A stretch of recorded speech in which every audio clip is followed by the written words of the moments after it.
Κύριε Πάσκα, η συνάδελφος Ράπτη. Κυρία Πρόεδρε, σας ευχαριστώ πολύ. Θέλω να ευχηθώ χρόνια πολλά, αλλά νομίζω ότι η ευχή αυτή δεν φτάνει. Αισθάνομαι ότι για να είναι σωστή η ευχή πρέπει να ευχηθούμε χρόνια πολλά και καλά, χρόνια πολλά και αποτελεσματικά, χρόνια πολλά και γρήγορα. Η τεχνολογία μας ξεπερνάει.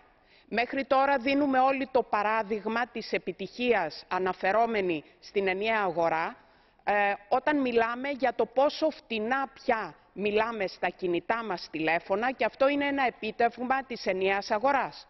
Εγώ όμως έχω να σας παρουσιάσω και ένα αρνητικό παράδειγμα. Όλοι έχουμε λίγο πολύ σε αυτή την αίθουσα τα περίφημα iPad.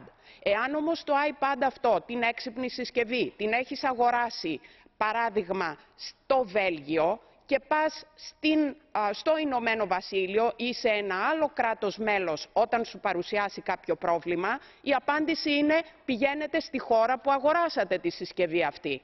Αυτό το λέω για να δείξω ότι πρέπει να είμαστε πιο γρήγοροι στις δράσεις μας, γιατί δεν φτάνει να μιλάμε, δεν φτάνει να γιορτάζουμε. Πρέπει να ενεργούμε. Μιλήσαμε για 12 βασικές δράσεις, για 50 συμπληρωματικές δράσεις. Μα από τις 12 βασικές δράσεις, οι 11 δράσεις έχουν μείνει πίσω. Και αυτό με ομολογία σε επίσημη εκδήλωση από την Κομισιόν. Αυτά όλα με προβληματίζουν. Δεν παύω να αισιοδοξώ. Και δεν παύω να αισιοδοξώ, τελειώνω κυρία Πρόεδρε, γιατί σε καιρό κρίσης η ενιαία αγορά είναι απαραίτητη όσο ποτέ άλλοτε για τον Ευρωπαίο πολίτη που πραγματικά υποφέρει. Ευχαριστώ.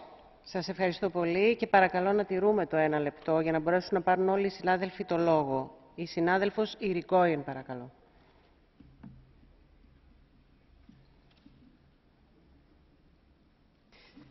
Señora presidenta, señorías, comisario, las ventajas del mercado interior son incuestionables. Incremento de la competencia.